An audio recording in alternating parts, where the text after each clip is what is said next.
Hello everyone and welcome back to Arctic Retro Computer channel. And today I have something rather unusual to show you and check out. It's this one, it's the Commodore CDTV.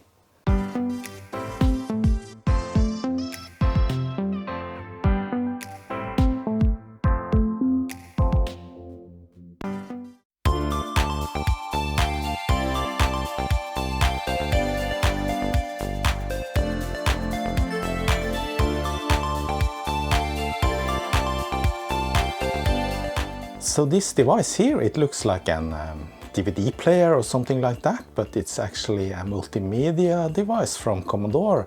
And it was Commodore's attempt in the multimedia market in the 90s. And in fact, it's an Amiga on steroids. So let's take a look at it. So here it is. I will come back with the details about this device or machine in a bit, but for now let's just take a look at what it is. It has a compact disc tray here and display and play, pause, up and down, things like that. Commodore CDTV, and it's very dusty. And yeah, the screws for the case is missing, so yeah, I can open it and it's very dusty inside. The Commodore CDTV came out in 1991. The CDTV was actually an abbreviation of Commodore Dynamic Total Vision. It was first released in the US for around $1,000. The machine could be converted to a personal computer with some additional add-ons like a keyboard and a floppy disk drive. The CDTV is actually an Amiga 500 with a CD-ROM drive and a remote control. It runs on a Motorola 68000 CPU and it has a 1 MB chip RAM built in. The operating system is Amiga OS/Workbench 1.3. The machine also features a MIDI port.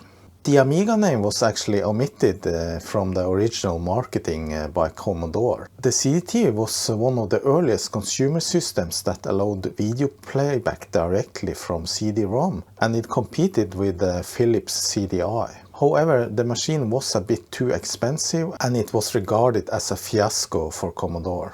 It was discontinued in 1993 when Commodore launched the Amiga CD32.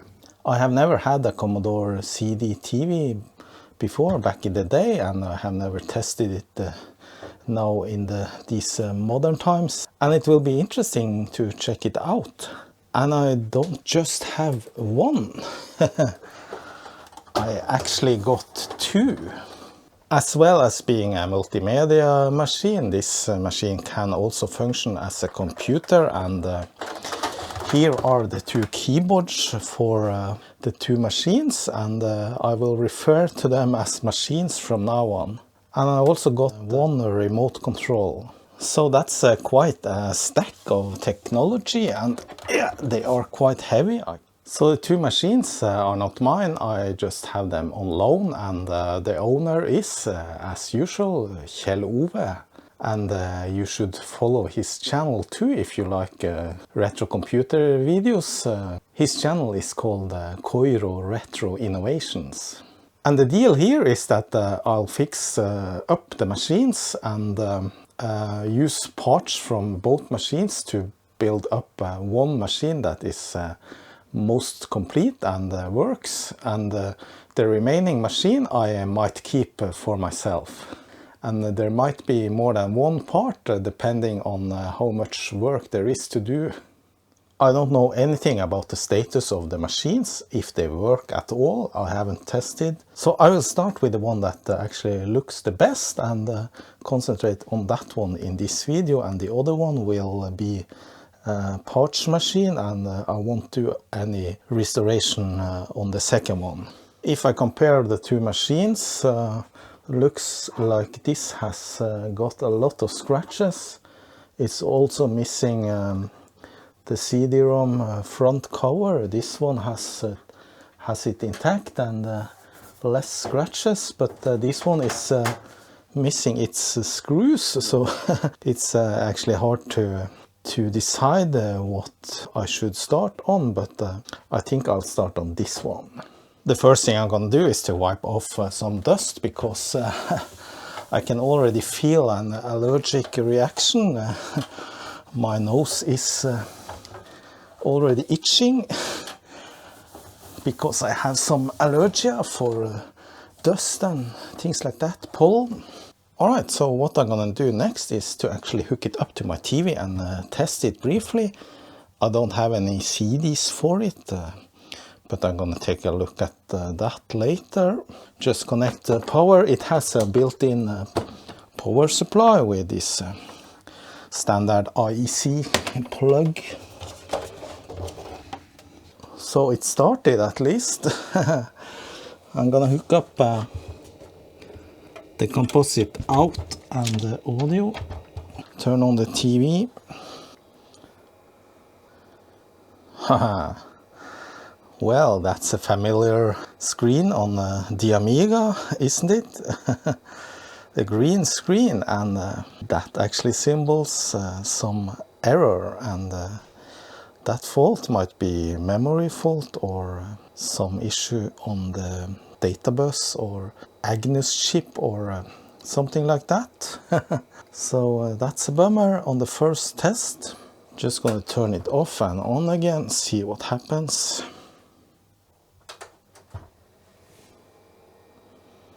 Nope, just the same. Well, that changes my plan, and now I'm gonna hook up the other machine instead and bet my money on that one. Let's see if this is any better. Yeah, not a green screen at least. Alright, there you go, CDTV, that actually works. Is there any audio? Nope. It has a slightly worse fan noise. You want to hear the noise? Alright, 1 out of 2, that's not bad. I'm gonna open up this and do some cleaning so that it will look shiny and new again. Yeah, and this one is actually not that dirty as the other one. So that's might be the reason it has survived. I don't know the history about these machines. I know they have been stored in some shed or a loft for many years, but they look alright. Seems to have suffered no damages with corrosion, and yeah, I can't see anything rusted or corroded, not at first glance. So that's the motherboard on top, and yeah, that's the Motorola 68000 CPU. And as you can see, this is the old chipset with just regular dip chips in sockets, most of them. There's some dirt there, some white stuff. I don't know what that is. Yeah, quite dirty all over the place. So my plan is actually now to take out the motherboard and clean it real good. So there is some white stuff on this chip as well, and down here there is some, yeah, I don't know, something has leaked or burnt. Hard to tell. Here's the power supply, and there's the noisy fan. Gonna have to do something with that. Okay, I'm gonna start taking this apart. I'm not gonna try and run any software or connect anything to it before I have cleaned it up. Okay, let's see now if I can manage to take this apart. I'll just start by taking off all the contacts.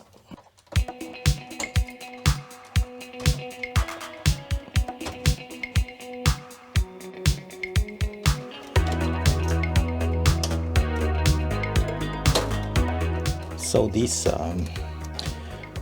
ribbon cables here, they have a little strange contact. Those doesn't seem to want to come up, so there is probably some kind of mechanism. Yeah, it seems like they just clamp over the wires. Alright, so you just pull this plastic tab up. So these seems to be like these contacts that lock in place when you push the wire down, because I can't simply pull it out, but if I push on the metal contact, then it came loose. So a little bit strange. So that's it. So you just push them down and they lock in place, and then you push the plastic clip on top. So these cables go to the front, and the front is secured with 2 screws on the sides. Just take them out.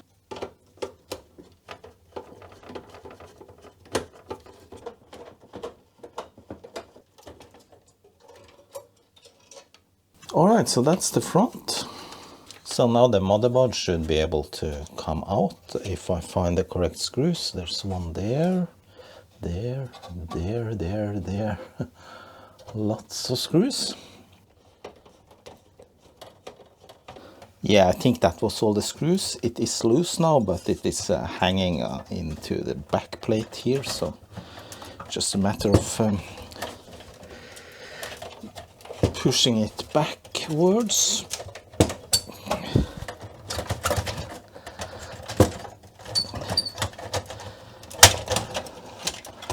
Like that.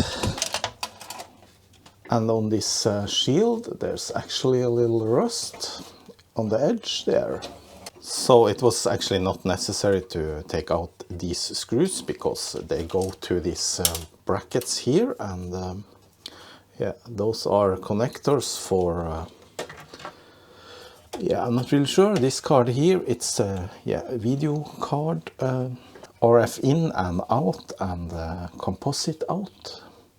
And the other one is for some expansion port thingy here, which is not populated. To get the shield off, you need to unscrew these bolts on the different connectors on the back side.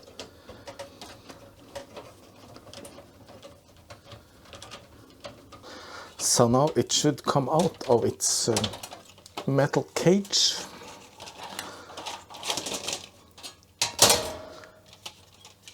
Yeah, and there's some plastic.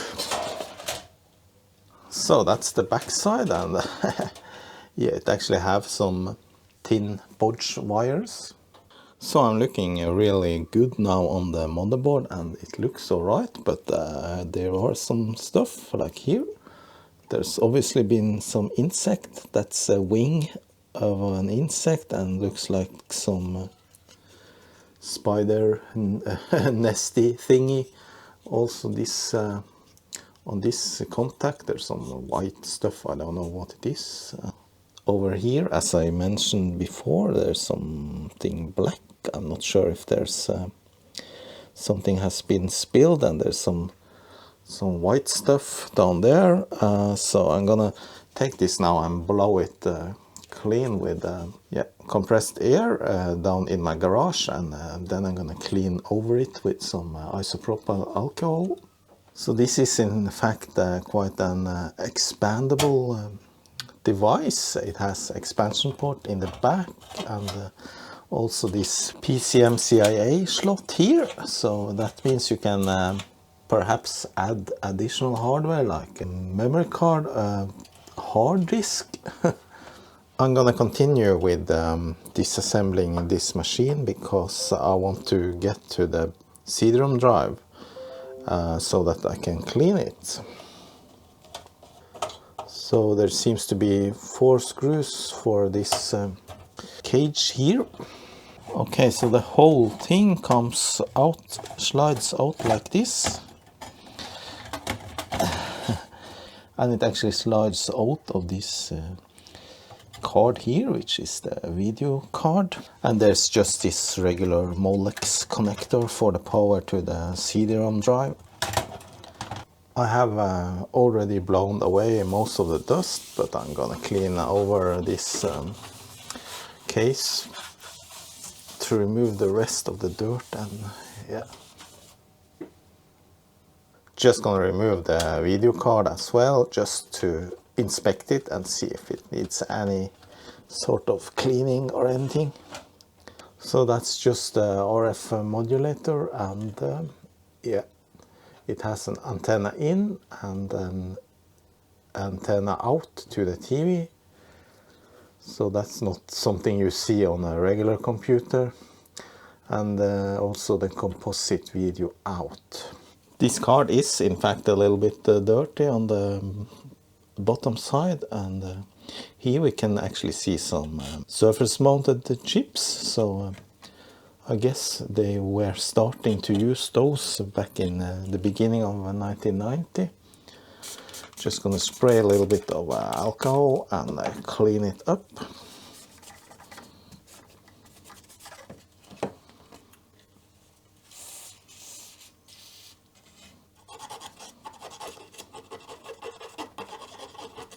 Okay, I'm gonna remove the power supply and the fan. The fan was very noisy, so I'm gonna look into replacing that fan. But first I'm gonna inspect the power supply.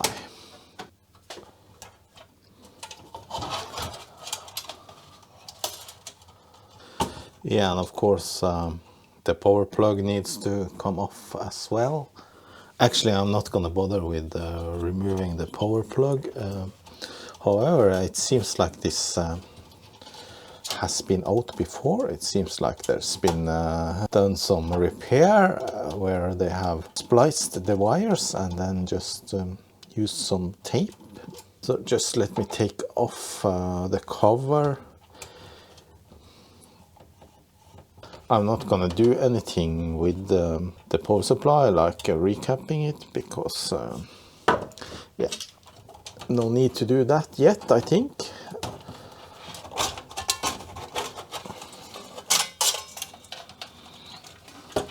Power supply looks alright. I did blow out the dust before.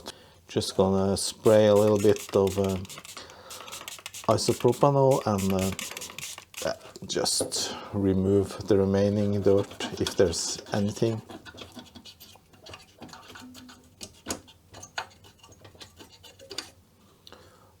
Yeah, quite black already. But the caps looks alright, not bulging or leaked as far as I can see. For the metal here, it isn't corroded, but actually it seems like it's starting to corrode. There are these white spots here, and yeah, looks a little bit dried out, but I'm not really sure. Maybe there is some yeah, ongoing corrosion going on, so I'm actually gonna take a little bit WD-40 and yeah, just gonna wipe over it a thin layer that will protect it. That will give a little bit of a smell, but that will went away after a few days.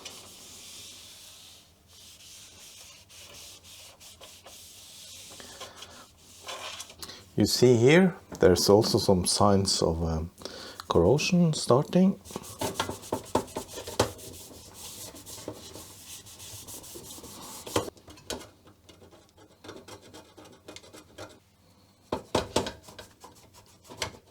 Removing the fan.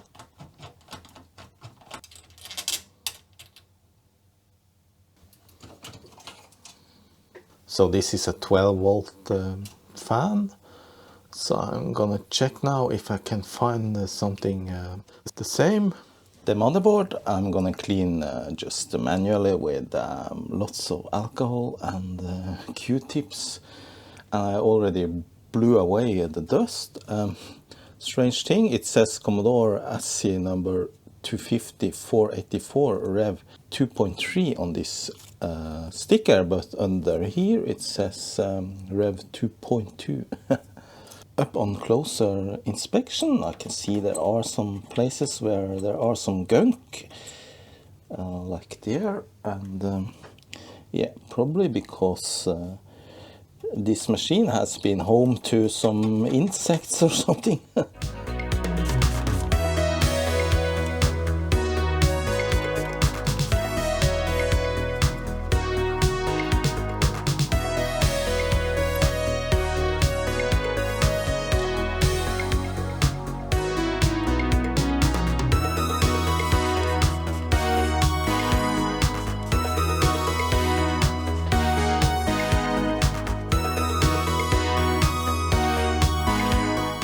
There's some more bodge wires here, these green thin wires.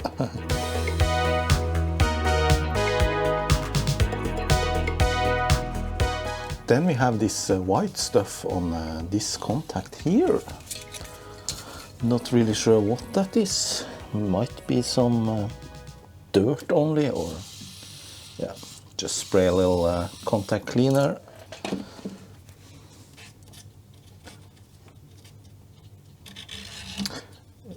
It's not easy to come down in between here, but yeah, we'll see how it turns out.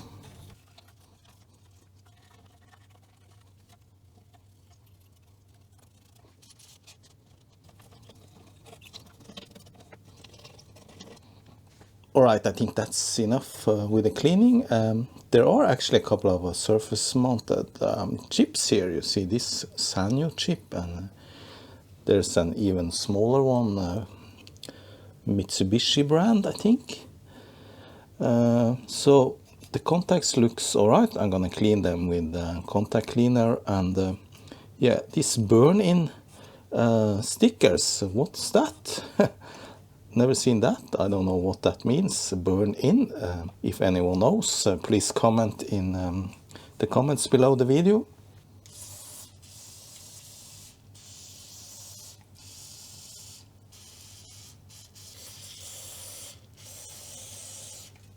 I'm gonna clean up this fan, but I might replace it with a new fan actually, if I can find one in time for this video. The shield for the motherboard has started to rust a little bit, just surface rust, I think.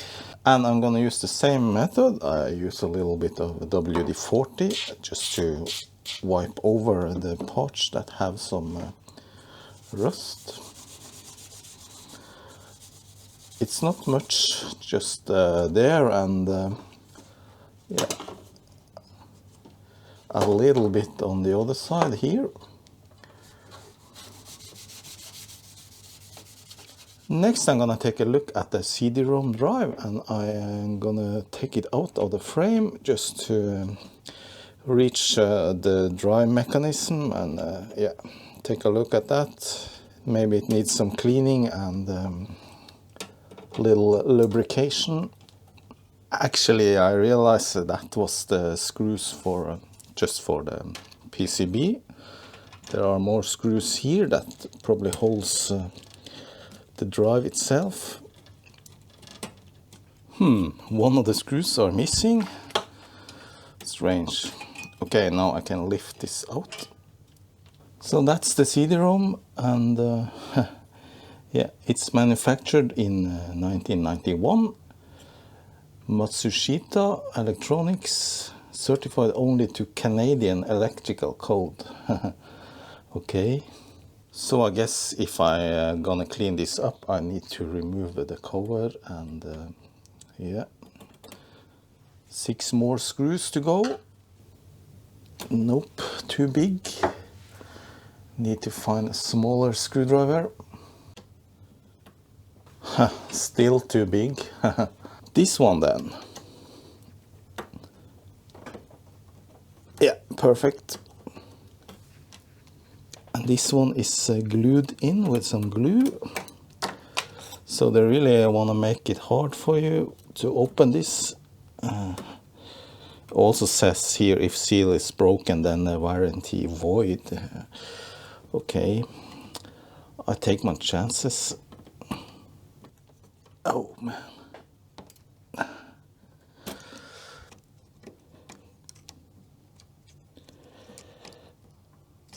This was a hard one. Oh. And it's starting to wear out. Well, I think it came using another better tool. All right. So that's the inside of the CD-ROM drive, and yeah, there's some sort of brush here. And by the way, this CD-ROM drive uses a caddy, so you need to have one of those. Well, luckily I got that, so yeah, you can't insert just insert a CD directly. Okay, so the inside here, it doesn't look too dirty. I'm gonna clean the laser lens, of course, and there's a rust stain there, so need to remove that. Otherwise I'm gonna just clean up and lubricate the drive rails. To be able to clean this up, I was thinking maybe I should take off the contacts to the drive head and to be able to get to the board underneath, but yeah, I'm not really sure if it's just to pull these right up. Yeah, I think it is. Don't want to use too much force on these because if I break them, then this drive is toast. Okay, so that's it. Oh, there's one more there, and the one under there is not actually easy to take off, so I think I just can tilt the whole thing now like this. Should be okay. Just want to take a peek under to see if there's nothing hanging there. Oh, there's one more little contact on the other side.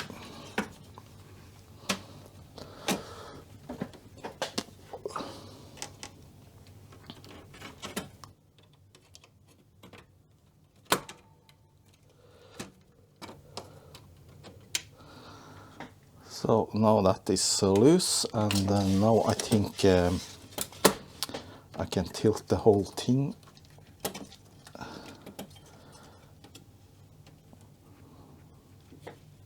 No, there is some, yeah. I don't want to put too much tension on that ribbon cable inside there.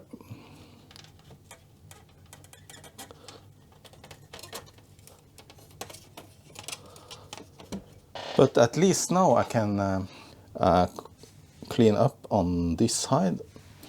Just gonna have some more light, and at least we get to see how it works.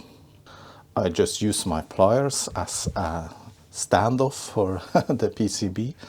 Now I'm just gonna clean a little bit here, and yeah, there's a motor there, and that drives the laser head and back and forth on these rails. So I'm just gonna clean up that mechanism and lubricate a little bit. Doesn't look too bad actually, but when I'm here already, I'm gonna clean it up.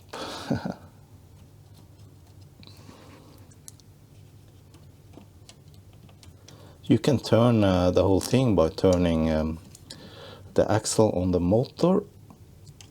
There is some gunk there. Yeah, just clean as good as I can.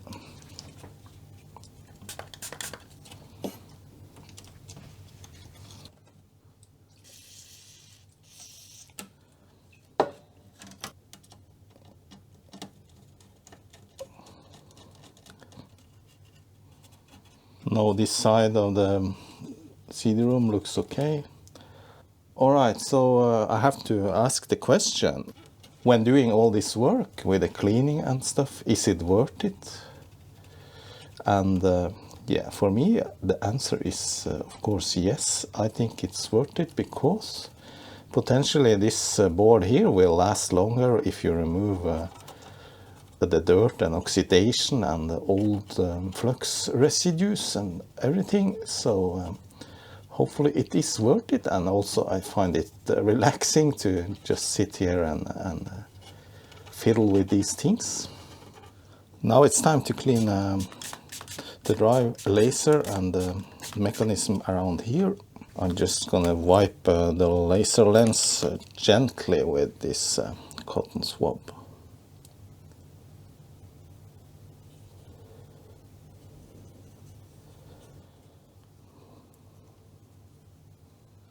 And must not forget to insert the contacts again.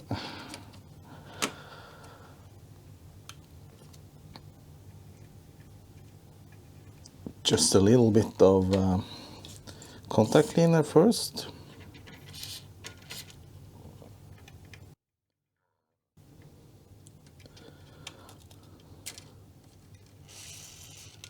scrape off a little bit of rust. And then I just have a little WD-40 on that spot. Finally, before I assemble the CD-ROM, I'm gonna lubricate a little bit. I have this silicone fat grease, just a little bit on the rails, and then it will distribute itself when they start moving. There is some moving parts here where the caddy goes in and out, so yeah, just a little bit there as well. And now the cover to the CD-ROM. It has this mechanism that opens the caddy when you insert it, and yeah, something like that. But it has a spring, and that probably needs to be held in place down here. So see if I can figure out how to do it. Yeah, I managed to get the spring in place. I didn't film that a bit because it was hard to reach, but it is in place. So there is something wrong about how this mechanism now works, because you should just simply insert the caddy and it should go down, and then you can push the eject button to get it out. But that doesn't happen. It kind of stops. It's kind of stuck. So I don't know if I did anything wrong with assembling this again. I'm just gonna open it and see if we can make it work.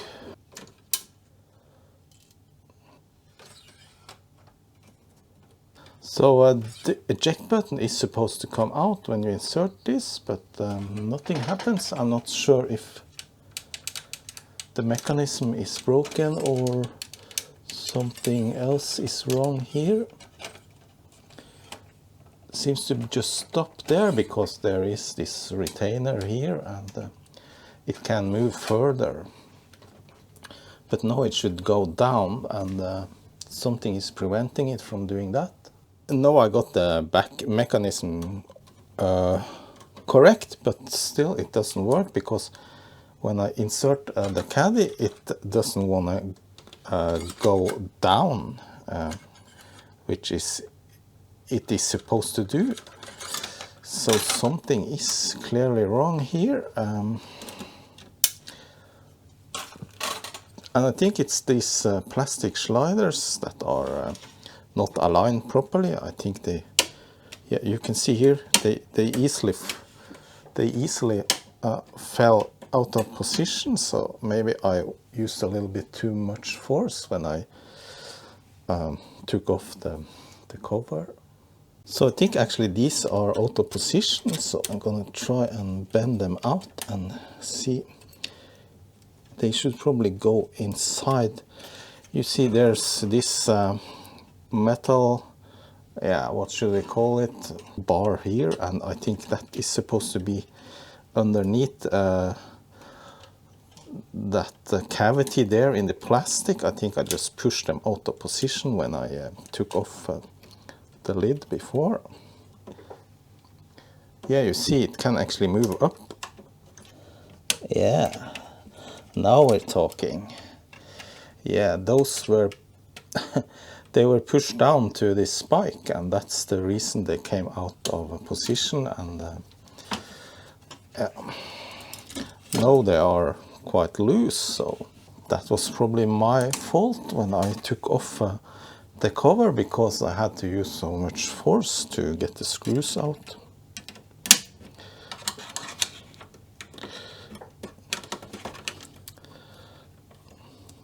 Okay, so that's more like it, I think.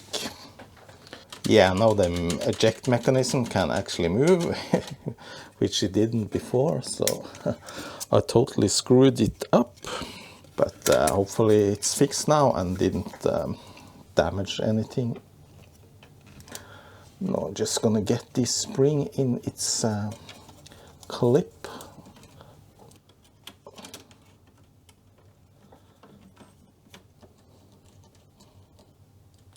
Okay, let's see now. Yeah, that works.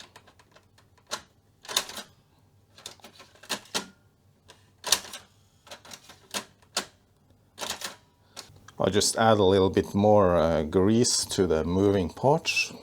I have cleaned up the fan and I'm gonna test it now. It was quite noisy when it was in the machine, but I'm not sure about it now. Let's hear. Oh yeah, it's quite noisy.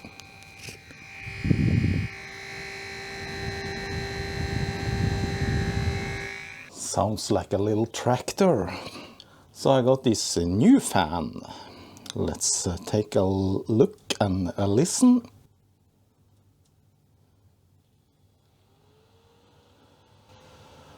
Yeah, that's much more silent, but it has a little bit more wind noise perhaps. Yeah, so I'm gonna replace the fan. Gonna shorten the wires a little bit, no need to have that long wires. I couldn't fit this connector to these two point contacts, so I'm just gonna use some regular, these black ones. I think they will fit into the contact on the board. So that will go into this one, I think. If it's not a fit or a bad contact, then I will just take off the other contact and splice the wires to this one. Alright, in with a new fan, and well, it's a bit hard to reach down there with the screws, but yeah, I think I can make it. Just get the bolt through first, and then we have this washer and nut.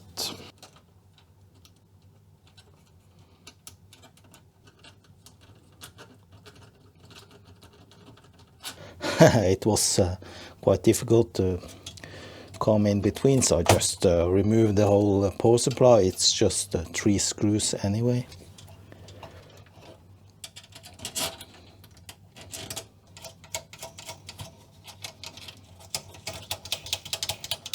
Okay, I'm thinking we are close to the end with cleaning and stuff like that. Only thing left is this one. The front, it looks alright. I'm just gonna take away a little bit of dust. As you can see, there's a little dust inside, but otherwise it just looks okay.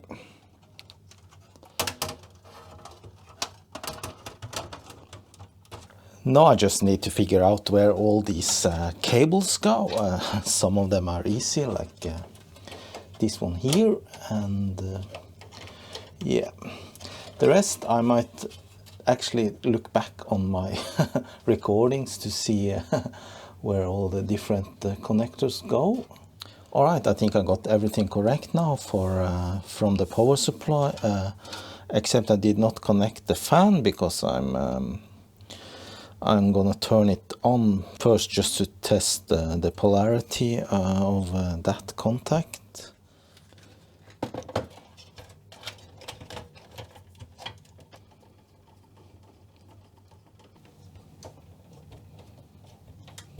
Now the cables for the front, and yeah, these are a little bit tricky. They are both black and red, but by judging by the length of them, I guess they go like this. The shorter one here.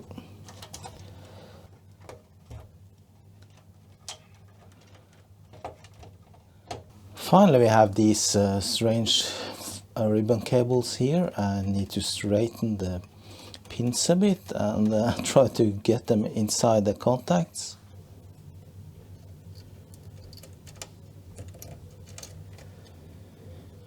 Alright, so I have simply run into some trouble with these contacts because it seems impossible to get a good grip on the wires after I actually took them out. So I tried to bend up the contacts down in the white plastic just so that they might get the grip on the wire, but yeah, it still becomes very flimsy and bad contact. And as you can see on the display, it's yeah, if I just touch the ribbon cable, the different segments of the LEDs go off, and I don't know if the buttons even work. So I actually have a couple of options now, and first option is of course to remove the contacts. I have searched a little bit online, and these contacts are seemingly bad ones, and there are replacements to get, but I don't have time to wait for those. I didn't find the seller either that has them in stock. So the final option, and the one I want to do now, is to actually remove the contacts and solder the pins directly to the board as a temporary solution. So lessons learned: if you take out this ribbon cable from these lousy contacts, you are in trouble. Alright, so I took out the board again, and it wasn't that much work. Actually, I only used 3-4 minutes, because now I already knew where all the screws were and everything. So I'm gonna remove the contacts here. I start by adding a little bit of flux.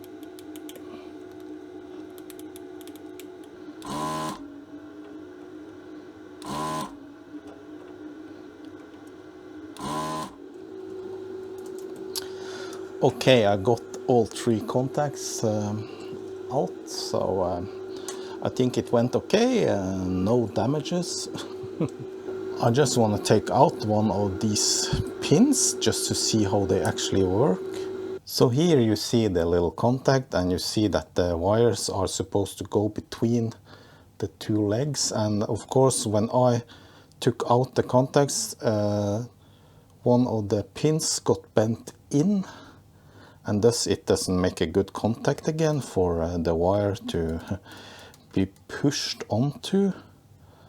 So, and also it's a bit stiff, so yeah, this is a bad contact. So I'm just gonna clean up a little bit on the solder pads before I solder in the wires. So now I just need to get all these 30 wires into the 30 holes. I got the first 10 in, now I just need to turn the whole thing around using a little bit of flux.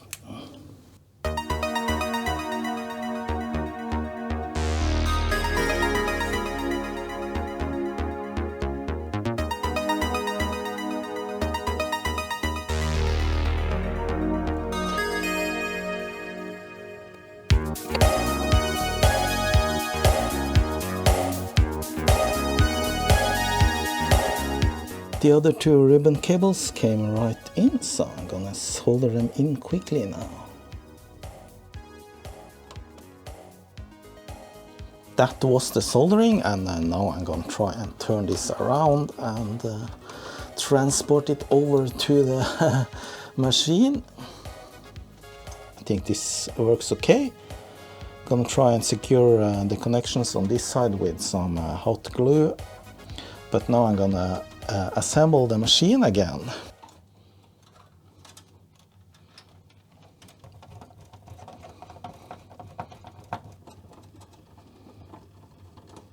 Everything is back together again, and now the display just looks fine.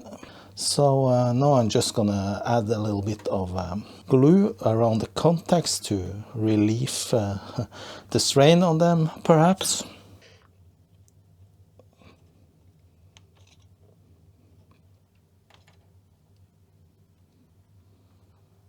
Alright, that was a lot of work just to get this CDTV up and running again, and in good condition, hopefully. So that's gonna be it for this episode, and actually I'm gonna spare some for the next episode, where I'm gonna get some software and test out this machine and see if we can do any modifications to it. Alright, thanks for watching, hope you enjoyed this video, and as always, thanks to my patrons at patreon.com. Thanks a lot, bye bye.